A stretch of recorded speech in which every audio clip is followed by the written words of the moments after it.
rules to follow. Oh, wala sa batas yun eh. Wala sa batas. Or, andun yung or eh. Ano ba? Bilyon-bilyon ng pera nila eh. Ang dami nilang pwedeng bayaran ng security guard eh. Bakit kailangan ang gobyerno? Siyang pera may security. So kung napatay siya, we will never know.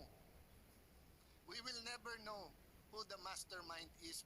You offered me the Senate presidency in 2016. Pero ang kasama doon ay magiging Secretary ay Justice Committee si Leila de Lima na alam kong ang tanging pakay ay tanggalin si Duterte. So, I lost it. It was offered to me again last month. But sabi ko, hindi ko kayang saksakin sa likod. Kahit sa harap, hindi ko kayang saksakin si Chis Escudero. So, humanap ng ibang kandidato. And Thank you, Mr. President. Well, I decided to go down from the rostrum so that I can either answer or debate with any or with any interpellations from our colleagues. No? But let me just try to explain some of the points that were raised that to me, and that is my opinion, ano, inaccurate yung mga intindi or inaccurate yung perception in these interviews that the media has been conducting with me. Ang totoo nga yan, dami ko pa nga iniiwasan na interview eh. Kukunti pa nga yun eh. Pero whenever I am asked, I come out with my opinion. You don't like my opinion, but you have to respect it. In much the same way as I respect your opinion, whatever it is. No? But when it comes to the issue of legal, there are rules to follow. So let me start with what the minority leader said as far as the Blue Ribbon Committee is concerned and the order. Malinaw sa rules natin eh. A witness cited in contempt may be ordered by detained in such a place as may be designated by the committee alone or andun yung or eh. Or with the concurrence of the Senate President by either A, one detention order. So it's the Senate President has the power to do that. Ngayon, nung binibigay sa akin yung binigay sa akin yung sulat para i-recommend yung witness protection program ng mga Diskayas, ang feeling ko incomplete eh. Ang usapan at narinig ko ito kay Secretary of Justice, kailangan tell all, hindi tell half. Di ba? Ang mga binabanggit, 2022 to 2025 eh. Sila number one contractor 2016 to 2022 eh. Ba't wala doon ang kwento? Di ba? So, you cannot blame me if I do not want to immediately do that. No? And then I know for a fact, as I said in the media, I know that there is a possibility that we will change the leadership the following day. All right. Now, let me continue with some of the opinions that were aired. Well, of course, yung nabanggit kanina ni Senator De La Rosa, pasensya na, baka nabigla ako at nagamit ko yung salitang gimmick, ano? Pero it could have been a wrong word that I should not have used, no? Pwede kasing opinion yon sapagkat yung public ang madalas kong marinig na sinagsasabi nun eh. Ano? Now,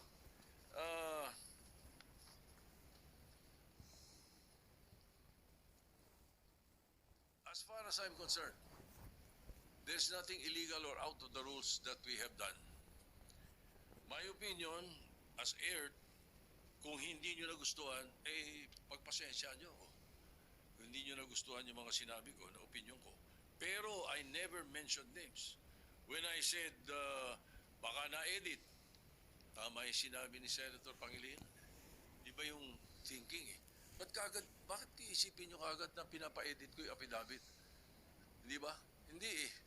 So, and when I say those things, you should not feel alluded to. Wala naman akong binanggit na pangalan eh.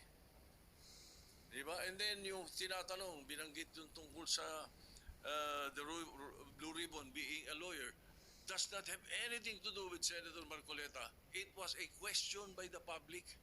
It was a question even by Secretary Claire Castro or Attorney Claire Castro. The question was, di ba kailangan abogado yun? So that was asked of me. And I said, no. Nothing in the rules says so. Wala naman talaga eh. As a matter of fact, we elected Sani Alvarez as Blue Ribbon Chairman for 2 years. And he's not a lawyer. Binagdebatihan na namin nila Neptali Gonzales yan, saka nila Ernie Maceda yan, matagal na. Ano? No. He's never a lawyer. Sani Alvarez was not a lawyer. Oh, we even debated about it. No, I am very sure, 100%. Oh.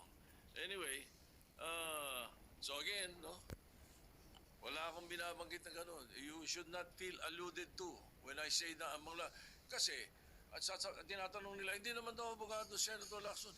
Eh, magaling na investigador eh. Di ba? Talo niya ng karaniwang abogado. Hindi ko sinabi, si Senator Marcoleta, abogado na yun, o sino pang abogado.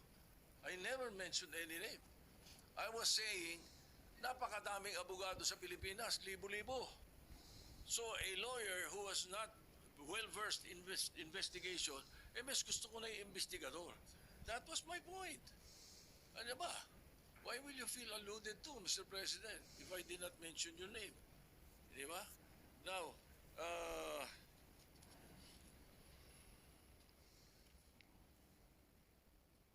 again, as far as the rules are concerned, the Senate President has the power to order his transfer. Especially in this case, na I asked the chairman of the Blue Ribbon Committee after they sent a letter, and it was done in court. It was done in the RTC 112 this morning. That was where the letter was transmitted to Attorney Valentina of the Senate Legal, who was representing the Senate in the hearing of the writ of amparo. Yun ang istorya nun. So the request must go back to the Senate. Ay sabi ko maganda, if that is your request, because that is precisely what the members of the minority wanted. Hindi ba? So no question. O ba't may question ngayon? Nalilipat natin, binalik natin sa Senate custody. Ano? And then also, to be fair to the Osaha, ano? Every day, they monitor wherever that person is. Kahit na nung dinala natin yung si Colonel something sa Muntinlupa, mayroon tayong sa Pasay City Jail, si Balad ba yun? You don't need to have an OSAA there the whole day, 24 hours. It's not necessary. The important thing is it's under the custody of a legal custody. Yun ang importante ron. So hindi kailangan nakabantay ang OSAA doon.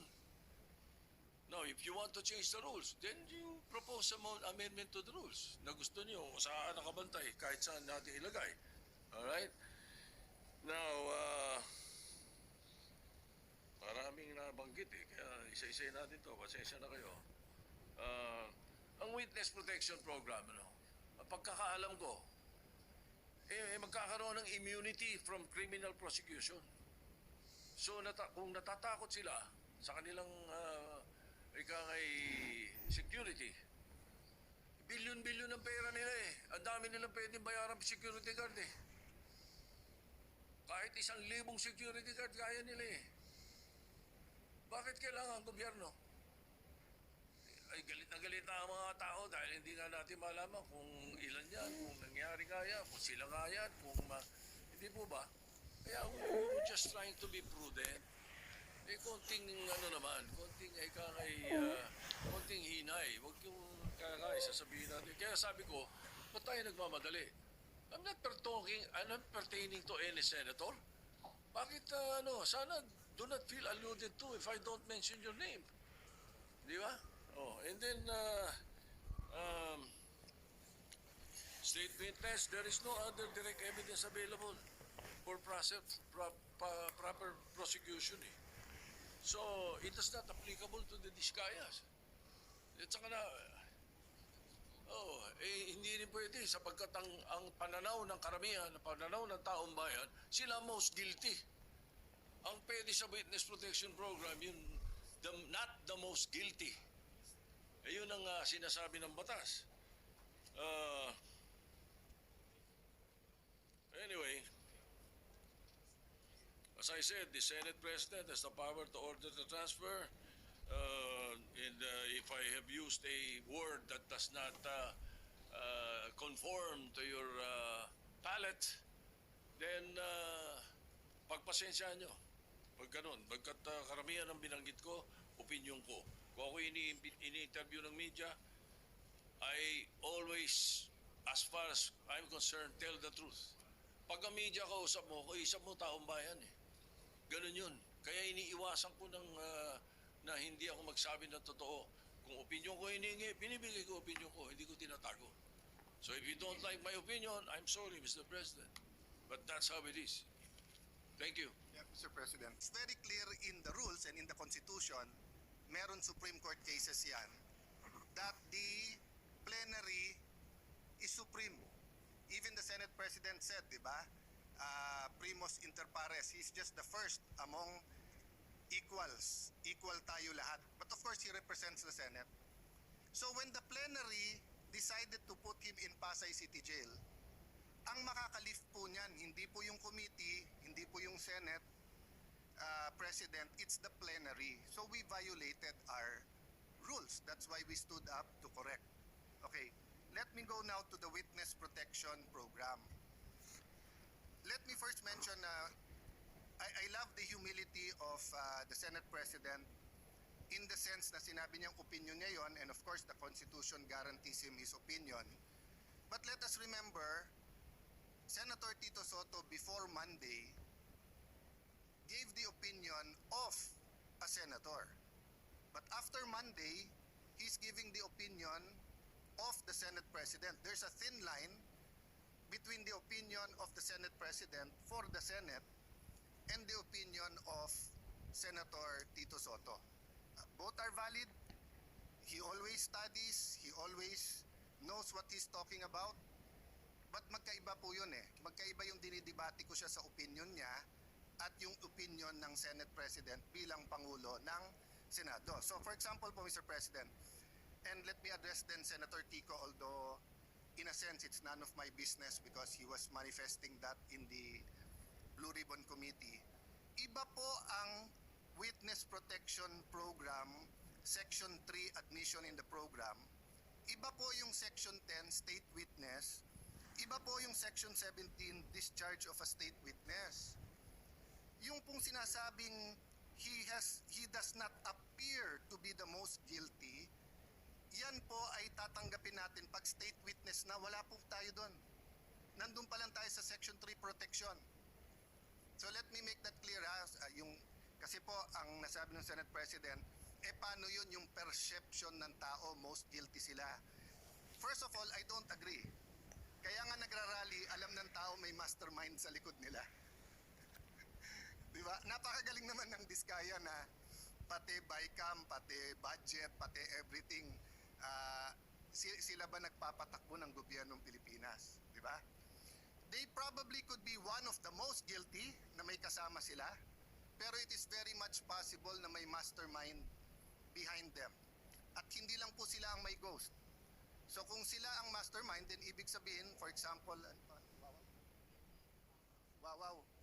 Wow, Sims, etc., ibig sabihin nun, kasama din sila. Pero kung ginagawa din ng Sims yon, ginagawa din ng Wawaw, maaring individual racket yon, maaring meron pong mastermind. Maaring nasa DPWH yung mastermind. Maaring nandito sa Senado, maaring nasa Kongreso. Maaring napakataas ng posisyon. Hindi ko po alam. But assuming for the sake of argument, perception ng tao. Ang perception po is not reality. Trabaho natin to find reality para mabago yung perception. So papakawalan po natin ang possible witness kasi tingin ng tao siya ang most guilty. So Halimbawa po kay Napoles, if there was someone most guilty, wag na natin habulin kasi tingin ng tao siya most guilty. Dapat kinabol natin, no? Ngayon, siya mukhang most guilty, siya yung nakakulong. What's my point, Mr. President? Bakit nag-react si Senator Marcoleta? If I may, Senator, I cannot speak for you, but you're my good friend. Mr. Senate President, siya lang naman ang mamadali eh, kaya siya tinamaan. Pero tama na magdali siya, bakit buhay eh? Pag sinabi ng isang witness that his life is in danger, whether we agree with that witness or not, we have to protect their lives. Kahit payag tayo o hindi. Kahit tingin natin nagsisinungaling o hindi. Bakit po? Okay, number one, wala pong magnanakaw na hindi sinungaling. Kaya nga ang kapatid ng magnanakaw ay sinungaling. Bakit po? Ghost project. Pinirmahan mo na may project eh. So nagsinungaling ka na may project kasi wala eh. Di ba? Ninakaw mo, hindi sa'yo yon. Pinalabas mo sa'yo, nagsinungaling ka na. So magkapatid po yun. Hindi nga magkapatid, it's the same person. So pagka nahuli, hindi ka agad aamin yan. Magsisinungaling muna yan. Hindi ako yan. There is a process and a time. And tama po si Senate President, tama po the esteemed Senator Kiko, dumaan sa proseso. Ang problema natin, ayaw natin sa proseso. Protection pa lang, sinasabi nila papatayin sila. So pagka yan binigyan mo ng protection, kasunod na doon, sandali lang, ano ba alam mo? So question, paano yan baka magsinungaling? Hindi po, bakit? Sabi po sa Section B ng Section 3, Section B, his testimony can be substantially corroborated on material points. So again, quoting Senator Lacson, may resibo. But quoting myself, hindi peke na resibo, hindi ghost receipts. So ibig sabihin po, pagkatapos mo bigyan ng proteksyon, papupuntahin mo ngayon sa DOJ. Doon mo na pakakantahin. Doon mo na i-assess. Bakit importante to? Kasi pag nakita ng SIMS, nakita ng Wawaw na may kumakanta na, mag-uunahan na yan sa DOJ kung sino ang kakanta. Parang karaoke yan. Pag hindi pa naka-on at wala pang may hawak ng mic, walang gustong kumanta. Pag kinuha na ang mic at kinanta na yung My Way, agawan na sa mic yon.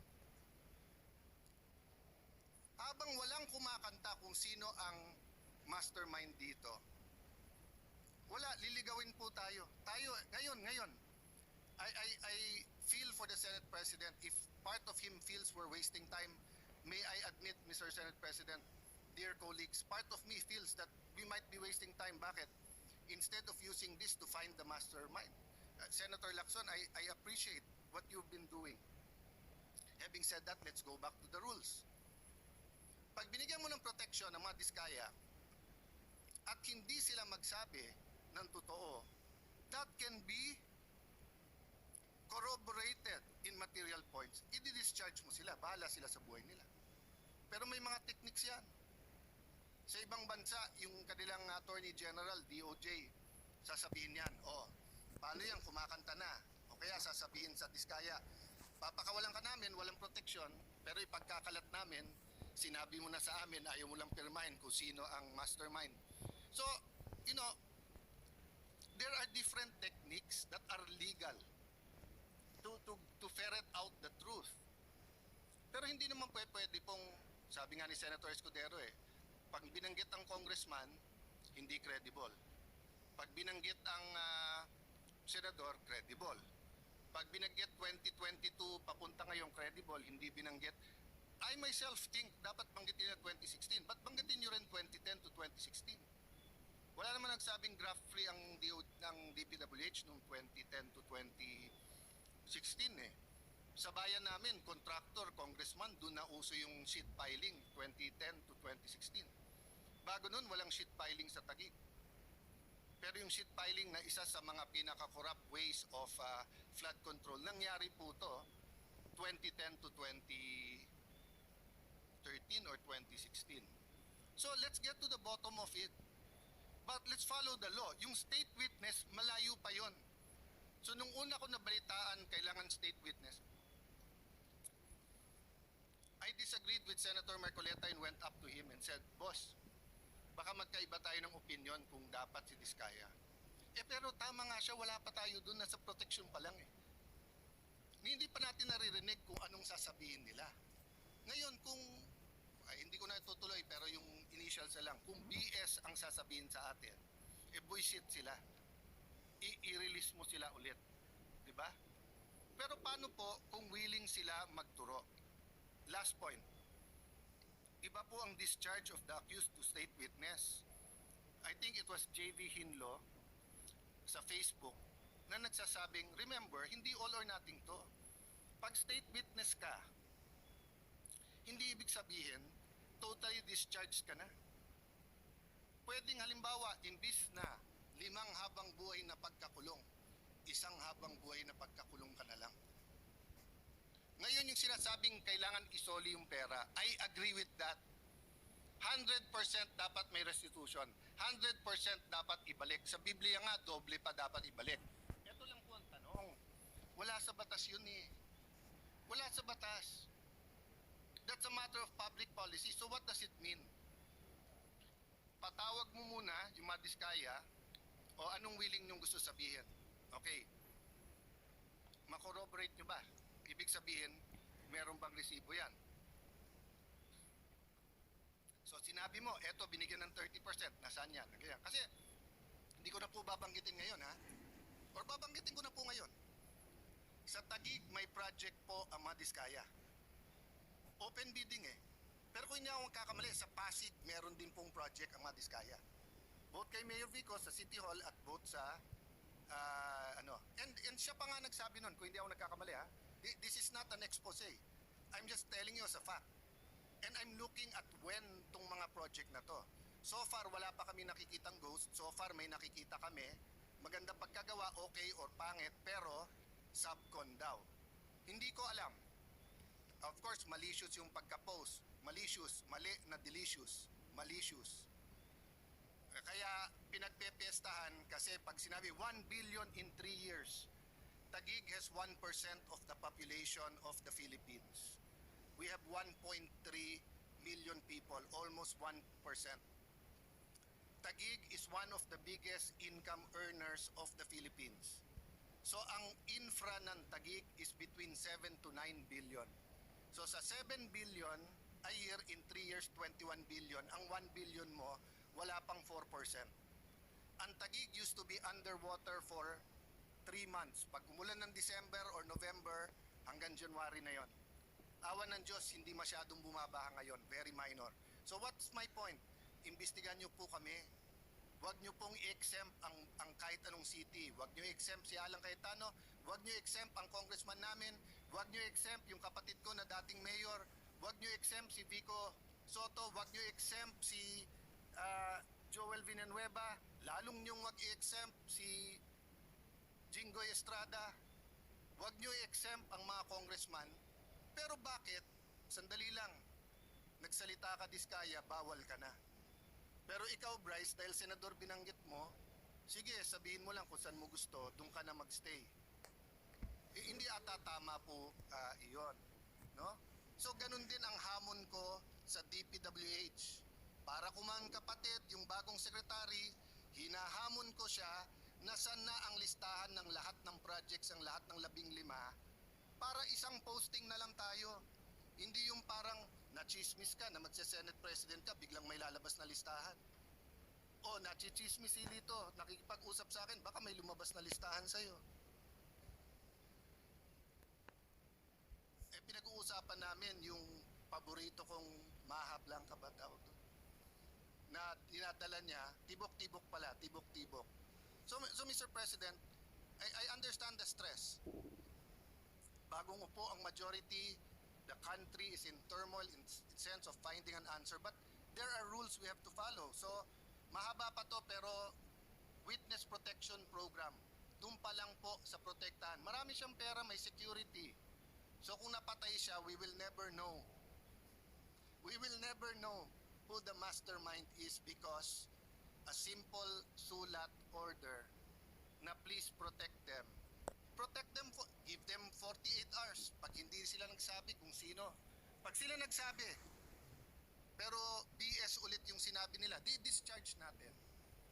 Number 3, hindi po kami ang nag-request ng meron pong taga Office of Sergeant at Arms. Pinapaliwanag namin na sinabi na pag may nangyari sa kanila dito sa Senate, yung perception na sumusunod tayo sa witness. Ang majority ang sumagot ng may legal at may actual or physical custody, pero parating under OSAA yan at yung OSAA masusunod. Hinahanap ko yung transcript kung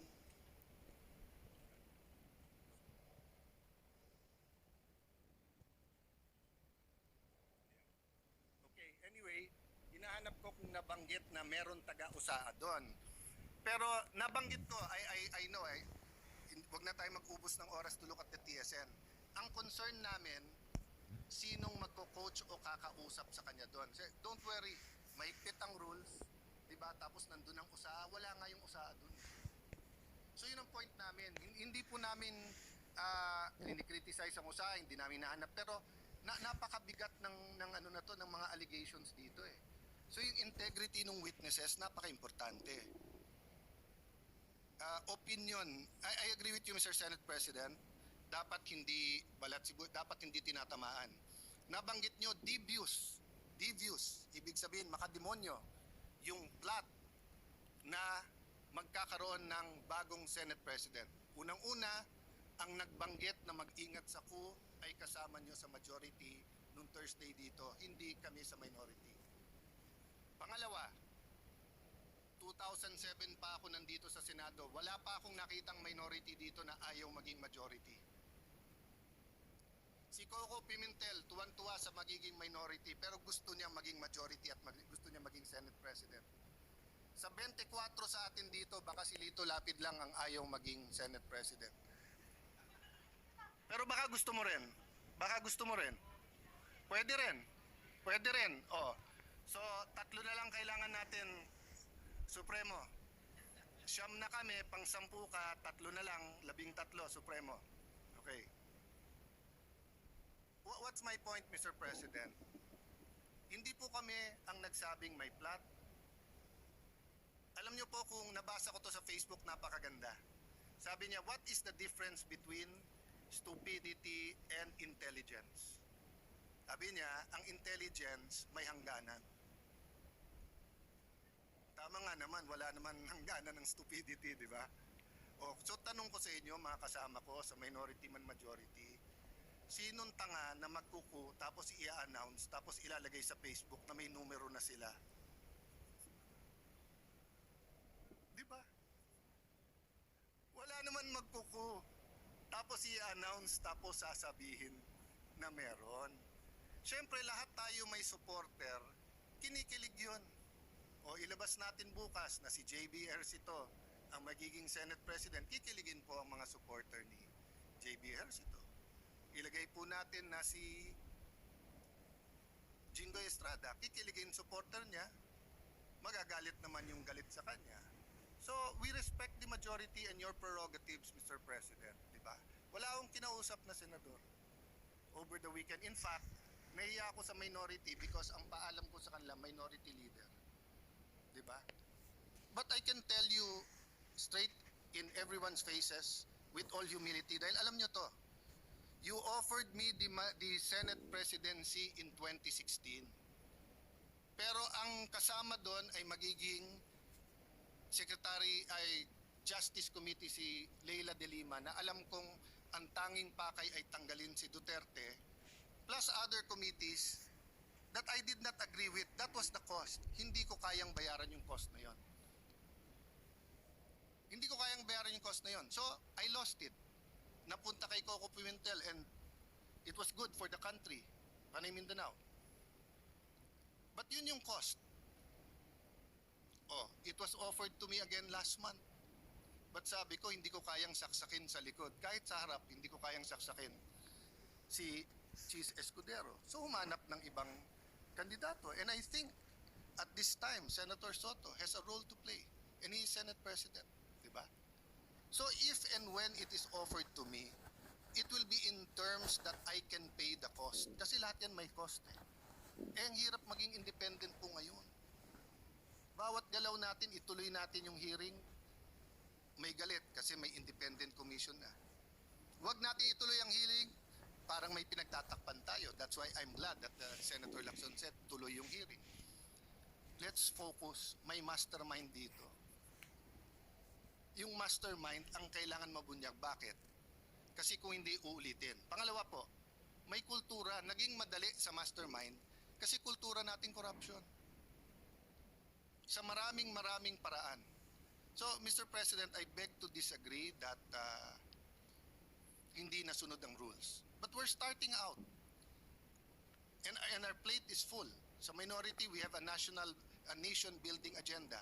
We plan to participate sa budget hearing. Sinabi, wala ng flood control funds. Some want it sa feeding program, some want it sa education, some want it in different programs. So we'll all be busy here, but we have to establish. So what do we do now? I do not know the pleasure of Senator Jinggoy or the pleasure of the chairman of the Blue Ribbon Committee kung siya i-hold. But as of now, hindi natin nire-reverse ang plenary sa Pasay City Jail. If you ask me to vote, ako gusto ko dito.